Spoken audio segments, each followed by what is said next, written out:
Would you take it? Or would you choose something even harder, letting go? Just so we're clear, Liam leaned forward, his voice dripping with arrogance. We wanted you to know now, so there's no confusion later. Everything goes to us. My brother's words hit me like a sucker punch to the gut, and suddenly the homemade lasagna on my plate, the one Mom promised to lure me home with, felt like lead in my stomach. For a moment, the dining room grew silent, except for the distant hum of traffic beyond the suburban cul-de-sac. My heart pounded in my ears as I stared across the polished cherrywood table at Liam and Liana, my younger twin siblings. Both were smirking now, their eyes glittering with self-satisfaction. "Excuse me?" My voice shook despite my effort to steady it. "What do you mean, everything?"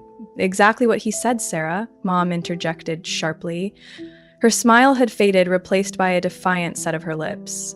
"Your father and I have decided to finalize our will, and we wanted you to hear it directly from us. The house, the lake cottage, all of it is going to Liam and Liana." I turned toward Dad, hoping for some sign of hesitation, some indication that this was a cruel joke or misunderstanding, but his gaze was fixed on the silverware in front of him, avoiding my eyes altogether.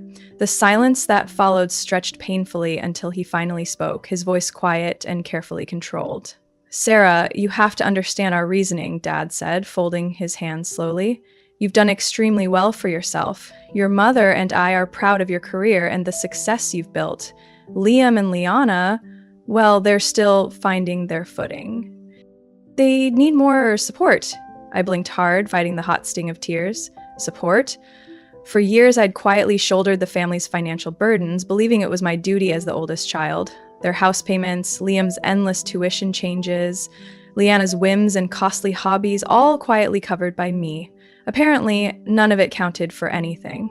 My heart twisted bitterly as I looked at my parents' faces. Their expressions hardened against me. It was a betrayal sharper than I'd ever anticipated. "So, this is my reward for spending the last 4 years paying your mortgage?" I demanded, my voice low but firm. "For the tuition bills, the $30,000 I put into renovating that lake cottage last summer. You're leaving me nothing because I made something of myself?" My mother sighed dramatically, shaking her head. "This is exactly why we didn't want to tell you. You always bring it back to money, Sarah. It's never about family with you." Heat surged into my cheeks. My fists clenched beneath the tablecloth. "It was always about family for me," I countered. "Every sacrifice I've made was because of family. Because you asked, Mom. Because you said family sticks together." Liam scoffed, leaning back in his chair and crossing his arms smugly. "You're acting like some martyr. Nobody forced you to help. You just liked playing the hero." Liana laughed quietly, twirling a strand of her glossy hair around one finger, eyes narrowed with amusement. "Maybe you thought if you threw enough money at us, Mom and Dad would finally love you as much as they love us." The cruelty of her words stung deep, reopening a wound I'd spent years pretending didn't exist. My parents didn't react, didn't reprimand her, and their silence was louder than any defense they might have mounted. They'd always indulged Liam and Liana, protected them, excused every irresponsible choice. Yet here I sat, after years of sacrifice, being painted as greedy and selfish. Anger flared through me, scorching away the last threads of patience. "You're right, Liam," I finally said, forcing my voice to remain steady. "No one forced me, but from today onward, no one can guilt me into being this family's ATM either. I'm done." I pushed my chair back and stood abruptly, ignoring the surprised looks on their faces. For a second, the scent of marinara and baked garlic lingered in the air, a cruel reminder of what I'd foolishly hoped would be a comforting family evening. Instead, I'd been ambushed, humiliated, and rejected in the same home I helped pay for. As I grabbed my coat from the hallway, the front door swung shut behind me with a definitive thud, cutting me off from the voices inside, voices that no longer mattered. Outside, the cool Portland air hit me sharply, helping clear my head, but my heart still felt raw, aching with disbelief. My own family had used me, discarded me, and left me feeling worthless. I climbed into my car and slammed the door shut, gripping the steering wheel with trembling hands as tears finally escaped down my face. During the silent, lonely drive back to my apartment downtown, memories flooded my mind. Each financial sacrifice, each canceled vacation, every night I'd spent awake juggling spreadsheets and payments to ensure they stayed comfortable. All of it done silently, without complaint, out of a misguided sense of love and obligation. How naive I'd been, believing my efforts were appreciated, let alone valued. Back home, my apartment felt strangely unfamiliar now, as if everything around me was tainted by this revelation. I poured myself a generous glass of Cabernet, the expensive one I'd saved for special occasions. Somehow, tonight's bitter lesson seemed fitting enough. Settling onto my couch, I opened my banking app. The recurring monthly payments, $1,800 labeled parents' mortgage, another $600 for their utility bills, mocked me from the screen. Without hesitation, I canceled them both, a quiet defiance bubbling through my chest as the confirmations flashed. As the evening faded into night, I replayed the dinner conversation obsessively, my anger giving way to deep sadness. The rejection wasn't just financial, it was emotional, a lifetime of feeling second best finally confirmed openly. Yet, even amidst the hurt, something new stirred within me, a sense of liberation, a realization that my worth wasn't defined by their acceptance. It was time to reclaim my own life, free from expectations and obligations that had become chains around my spirit. I knew my parents, Liam and Liana, wouldn't let this go quietly. There would be calls, arguments, perhaps even retaliation. But tonight marked a turning point. No matter how hard they pushed back, I vowed silently to myself I was done being their victim, done quietly accepting disrespect under the guise of duty. From this moment forward, my life was my own. And as I drained the last drop of wine from my glass, I found myself smiling bitterly into the darkness.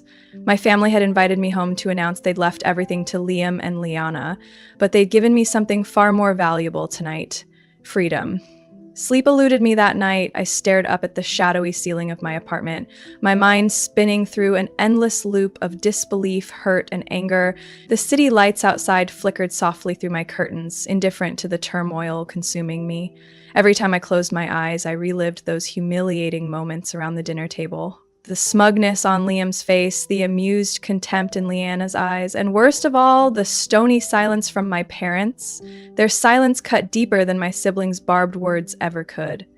By sunrise, exhaustion had drained me of tears. I dragged myself out of bed, brewed strong coffee, and sat numbly at my kitchen table. The morning news murmured softly in the background, but I wasn't listening. Instead, memories pressed in from every corner, relentless in their clarity. Had I been blind all these years, or had I willingly ignored the signs, desperate to believe that my family valued me for more than just the financial security I provided? My phone buzzed suddenly, vibrating harshly against the wooden table. It was Mom. My stomach twisted into knots, and I let it go to voicemail, unwilling, or maybe unable to hear her voice so soon.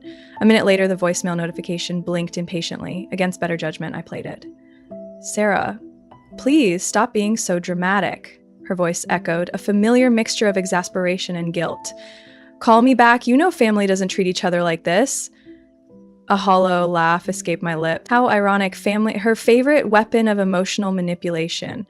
Family only mattered when it justified their needs, never mine. I deleted the message and set the phone aside, determined not to crumble beneath her practiced guilt trips. Over the following days, the calls multiplied. First Mom, then Dad. Finally, Liam and Liana chimed in, alternating between condescending lectures and sarcastic pleas. But none of their voices held even a shred of remorse, only mounting irritation that their financial lifeline had abruptly vanished. Finally, after a particularly bitter call from Liana accusing me of selfishness and jealousy, I blocked them all. Peace fell over me for the first time in years, fragile and unfamiliar. Yet beneath the quiet relief simmered a dull, persistent ache, one I wasn't sure would ever fade completely. I threw myself into work as a distraction. Bennett Construction's latest project, a sleek medical office complex in Sacramento, demanded my full attention. Meetings, blueprints, client walkthroughs, all things I'd always handled with grace now felt like desperate escapes from the reality waiting for me outside office hours. I extended my workdays, volunteered for extra travel, anything to delay facing the emptiness of my newly quiet evenings. 3 weeks passed without direct contact from my family. I began cautiously hoping they'd accepted my decision and moved on, but deep down, I knew better. It was Friday afternoon when the text came flashing ominously across my screen. "Family meeting tonight, Sarah. You owe it to us to be there." My heart rate spiked. I stared at the message, disbelief warring with outrage. I didn't owe them anything. Not anymore. But curiosity, mixed perhaps with a misguided hope for reconciliation, gnawed at me. Before I could overthink it, my fingers typed a single word reply: fine. Pulling into my parents' driveway that evening felt surreal. Liam's flashy motorcycle and Leanna's obnoxiously blue Kia were already there, parked side by side like matching symbols of entitlement. Dread twisted sharply in my gut as I approached the familiar front door, now feeling as foreign and unwelcoming as an enemy's fortress. Mom opened the door, her forced smile barely masking irritation. "Sarah, glad you decided to come," she said stiffly, ushering me into the house I once thought of as home. "Daisy's here too." My Aunt Daisy sat quietly in the corner of the living room, her eyes warm with sympathy but wary. Her presence surprised me. She rarely got involved in family conflicts. I took a seat across from her, heart racing as my siblings entered the room, openly glaring. Dad cleared his throat. "We called this meeting to clear the air, Sarah," he began sternly. "Your mother and I thought you'd see reason by now. Obviously, we were mistaken." I bit back a sharp retort, clenching my fists tightly. "See reason?" My voice shook despite efforts to control it. "You cut me out completely after everything I've done for you. Every mortgage payment, every tuition check, and you want me to see reason? Stop exaggerating," Mom snapped, rolling her eyes. "You helped, sure, but it was your responsibility as the oldest. Liam and Liana deserve stability. It's not our fault you chose work over family." A bitter laugh burst from my lips. "I chose work over family?" I echoed incredulously. "I built my career because you needed my money. I skipped vacations, friendships, relationships, all so you could maintain this illusion of security." "Oh, spare us the dramatics," Liam scoffed. "We never asked for your pity charity." That's right," Liana sneered. "Maybe if you weren't so busy being the family savior, you'd have your own life by now." Heat flooded my face, humiliation swelling painfully beneath my skin. Aunt Daisy shifted uneasily but said nothing, her silence as loud as a scream. My parents remained silent, faces stony, eyes turned away from me once again. I stood abruptly, chair scraping harshly across the hardwood floor. "You know what? You're right. It was my mistake to believe I mattered here. I won't make that mistake again." As I reached the door, Dad's voice cut sharply behind me. "If you walk out now, Sarah, don't expect to be welcome back." I paused, my hand gripping the doorknob, a lifetime of suppressed anger finally bubbling to the surface. "That's fine," I replied coldly, my voice shaking with controlled fury. "I've never felt welcome here anyway." Outside, beneath the cold stars, tears burned hot trails down my cheeks. Each step toward my car felt heavier than the last, the realization finally sinking in. My family never truly valued me. I was merely convenient, disposable, replaceable at home. I locked my apartment door firmly behind me, determined never to let them hurt me again. I sat in darkness, the silence now strangely comforting, wrapping around me like a protective shield. A quiet knock on my door startled me, sending adrenaline coursing through my veins. Cautiously, I peered through the peephole. Aunt Daisy stood there, worry etched deeply on her face.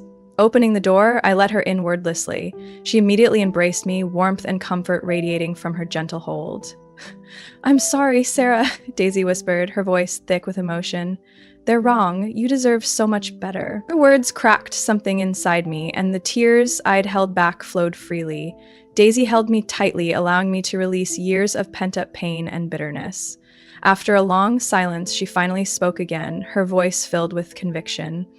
"They won't ever admit it, but they're scared. Scared of losing control, of facing their mistakes." For years, the recurring payments stared back at me like silent accusations. $1,800 for my parents' mortgage, $600 for utilities and bills, plus countless miscellaneous transfers labeled simply family help. My cursor hovered over the cancel button, my breath shallow and uneven. Despite my anger and humiliation, guilt twisted painfully in my gut, whispering old lies of responsibility and obligation. I hesitated, my mother's voice echoing in my mind. "Family sticks together, Sarah. Family sacrifices." Yet, tonight had stripped away all illusions. Their betrayal, dismissive and callous, revealed the stark truth. I'd become nothing more than their financial convenience. I squeezed my eyes shut, Liam's mocking smirk flashing vividly through my memory, crystallizing my decision in a painful clarity. With one decisive click, the mortgage payment vanished. Another click, and the utilities payment stopped too. Relief surged through me immediately, a rush so intense it left me breathless. For the first time in years, I was no longer their lifeline. The chains had finally fallen. Exhaustion eventually overcame me, and when I woke up on the couch, dawn had softened Portland's skyline into shades of pale lavender and gold. My phone buzzed insistently, jerking me awake. Dread pooled instantly in my stomach. Unsurprisingly, my mother's name flashed across the screen. I took a steadying breath before answering. "Sarah, what have you done?" she demanded, skipping any greeting. Her voice quivered with rage. "The bank called. They're threatening foreclosure. You had no right—" "No right?" I interrupted, my voice surprisingly calm. "Mom, I paid your mortgage voluntarily, but after what happened, I'm done being your financial crutch." "You're our daughter," she shrieked. "You owe us respect." "I owe you nothing," I countered sharply, anger igniting again. "Respect isn't one-sided. You made your choice, now I've made mine." "Sarah," she began again, desperation leaking into her tone, but I cut her off firmly. "I'm sorry you're upset, Mom, but I can't do this anymore. Goodbye." I hung up quickly, my hands trembling. The calls didn't stop, each one from Dad, Liana, even distant relatives, was a relentless attempt to manipulate, guilt-trip, or shame me back into submission. Eventually, I silenced my phone, feeling oddly empowered by the quiet rebellion. Weeks passed, and life slowly regained balance. Work became not just a distraction, but genuinely fulfilling again.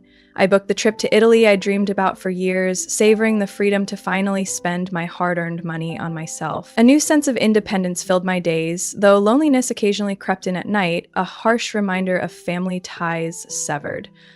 Then came Sacramento, a 3-day trip to oversee final inspections at our newest medical complex project. The assignment felt perfectly timed, a welcome escape from lingering sadness and family drama. Returning late on a Friday evening, fatigue pressed heavily on my shoulders as I approached my apartment door, luggage in tow. But something was wrong. The closer I came, the clearer I saw it, thick, hardened foam expanding grotesquely around my doorframe. My stomach dropped, my apartment was completely sealed shut, heart pounding. I touched the foam. It was dry and rock solid, intentionally sprayed into every crack and crevice, ensuring I couldn't enter. Panic surged as anger swiftly followed. Only one person came to mind capable of such cruel, petty sabotage: Liam. I immediately dialed building management, pacing furiously. After hours of waiting anxiously in the hallway, a weary locksmith arrived, shaking his head sympathetically at the extensive damage. He carefully chipped away at the foam, murmuring about the deliberate nature of the vandalism. "Someone really didn't want you inside," he observed grimly.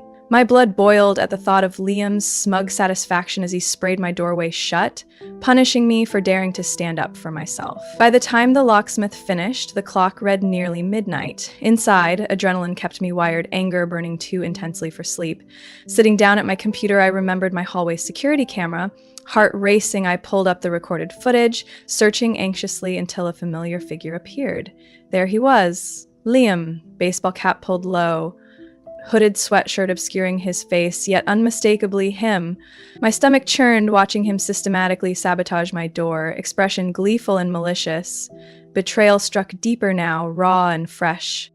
This wasn't just financial spite, it was personal and intentional cruelty. With shaking hands, I saved the footage, rage solidifying into determination.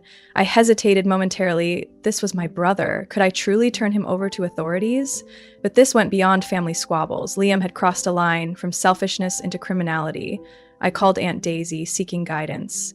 "Sarah," Daisy's voice was gentle but firm, "if you don't hold Liam accountable now, he'll never learn. Protecting him isn't kindness, it's enabling."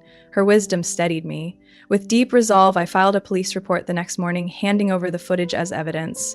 My family's outrage exploded, a torrent of furious voicemails flooding my phone, calling me vindictive, heartless, a traitor. Yet beneath their anger lay desperation, a sudden realization that I was serious, no longer controllable. Liam faced real consequences, charges looming unless restitution was made. Dad finally called, voice brittle with forced calm. "What will it take, Sarah, for you to drop the charges?" $3,000, I replied instantly, the exact cost of repairs. "That's extortion," he barked indignantly. "No," I answered coldly, surprising even myself with the strength in my voice. "It's consequences. Liam vandalized my home. Either he pays or he faces the charges. It's his choice. He hung up abruptly. The following morning, a transfer appeared in my account, exactly $3,000, labeled bitterly as final payment. Despite their evident resentment, victory surged within me, not because of the money, but because, for once, I'd forced them to acknowledge their actions had consequences. Liam's petty vandalism hadn't destroyed me. Instead, it crystallized my newfound independence. No longer shackled by their selfish demands, I finally began reclaiming my life. Standing alone in my repaired apartment doorway, I took a deep breath, savoring the bittersweet victory. Yes, my family had betrayed me, hurt me, pushed me to the brink, but they'd unknowingly set me free. And now, at last, I could build a life on my own terms, answering only to myself. After Liam's vandalism, my family's silence felt deafening. Days turned into weeks without contact, no angry messages, no desperate pleas. At first, their silence seemed a relief, but soon it morphed into a constant, oppressive reminder of what I'd lost. My parents had chosen sides, and once again, I wasn't the one they picked. Then the rumors started. Aunt Daisy called late one evening, her voice filled with quiet urgency. "Sarah, your mom's been talking. She's telling everyone you've abandoned them, that you're trying to make your parents homeless." My heart sank. "That's ridiculous," I whispered, gripping my phone tighter. "They left me no choice." "I know that," Daisy soothed gently. "But others don't. They think you're selfish, that you stopped helping your family out of greed." The accusation twisted painfully in my gut. My parents were rewriting history, painting me as the villain, their martyrdom complete. My years of quiet sacrifice, countless canceled vacations, delayed personal goals, my own postponed dreams, were being erased as if they'd never mattered. I paced my apartment restlessly, anguish giving way to a fierce need to reclaim my voice. After years of obedient silence, I was done letting others define my story. Determinedly, I sat at my laptop, fingers flying across the keys as I composed a detailed post for Facebook. I laid bare everything: the monthly mortgage payments, Liam's tuition and irresponsibility, Leanna's endless demands, even the damage Liam had caused. Every sacrifice, dollar, and ounce of quiet resentment poured out onto the screen. My hands trembled as I clicked post, releasing years of pent-up hurt into the open. Within minutes, comments poured in, reactions swift and divided. Some expressed shock and sympathy, horrified I'd been exploited for so long. Others scolded me sharply, accusing me of airing private family matters publicly. Then came Mom's furious voicemail. "How dare you humiliate us like this? You have no right." Her indignation triggered something primal inside me. "I have no right," I shot back angrily, calling her immediately. "You lied to everyone. After all I've done, you labeled me selfish, a villain, just to save face. You abandoned us," she hissed bitterly, "all because we chose to help your siblings who needed it most." "No," I corrected, my voice quivering. "You abandoned me the moment you decided my efforts meant nothing. You taught Liam and Liana entitlement over responsibility, and now you're paying the price." "You've destroyed our family," she whispered coldly. "No," I replied softly, "you did that yourself." I hung up, heart hammering, tears blurring my vision, guilt twisted within me, painful and persistent. Had I truly destroyed my family by refusing to accept their betrayal? Was it wrong to stand up for myself, finally demanding respect? A knock startled me from my spiraling thoughts. I opened the door to Aunt Daisy, concern etched deeply into her face. Wordlessly, she hugged me tight, offering the unconditional support I'd longed for. "Sarah, your post changed everything," she said gently, stepping inside. "Some family members finally see the truth now. Your mom hid your contributions all these years. They had no idea." I sighed deeply, relief mingled with sadness. "Does it matter anymore?" "Yes," Daisy insisted softly, gripping my hand reassuringly. "Your voice matters. You deserve recognition for all you've done. Your parents chose dishonesty, but that doesn't mean you have to live under their shadow anymore." Her words resonated deeply, planting seeds of strength in my battered heart. Slowly, the anguish began to fade, replaced by cautious hope. I was no longer hiding, no longer silent. The truth was painful, raw, but undeniably mine. Days later, my phone buzzed unexpectedly, a text from Leanna, short and bitter. "Thanks a lot. Everyone hates us now. Hope you're proud." I stared at her message, feeling strangely detached. I'd spent so long chasing approval, craving their acceptance at any cost. Yet now, standing amidst the ruins of our relationship, I realized their approval was never genuine. It always came with conditions, sacrifices, strings attached. I responded calmly, confidently typing, "I'm done apologizing for your choices. Maybe now you'll finally learn responsibility." She never replied. Weeks passed and the harsh judgments from distant relatives gradually faded. My parents struggled financially without my help, forced into part-time jobs and confronting debts they'd ignored for years. Liam continued his pattern of irresponsibility, refusing accountability, while Liana drifted aimlessly, angry but unwilling to change. Meanwhile, my own life blossomed quietly. For the first time, my choices belonged only to me. At last, I was free, not just financially, but emotionally. I'd faced the painful truth, endured my family's betrayal, and survived. Through the turmoil, I'd uncovered a strength I never knew existed. My parents had thought leaving me nothing in their will would devastate me, yet they'd unintentionally given me the greatest gift possible, the courage to choose myself. 6 months passed, and my family's toxic shadow finally faded from my everyday reality. It wasn't easy. At first, silence haunted me like a ghost, reminding me of every lost connection, every damaged bond. But gradually, the sharp edges of betrayal softened, replaced by something sweeter, a realization that I'd finally broken free. I poured myself into my career, earning a promotion that came with a corner office and the kind of salary I once only dreamed about. For the first time, my paycheck belonged solely to me.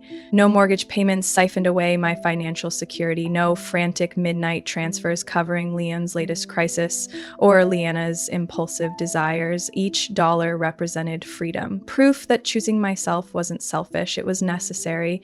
With newfound financial freedom, I booked a 2-week trip to Italy, something I'd long delayed out of guilt over spending money on myself. Standing on a balcony overlooking Florence's glowing skyline at sunset, I felt a profound sense of liberation wash over me. For the first time in years, joy wasn't shadowed by obligations or guilt.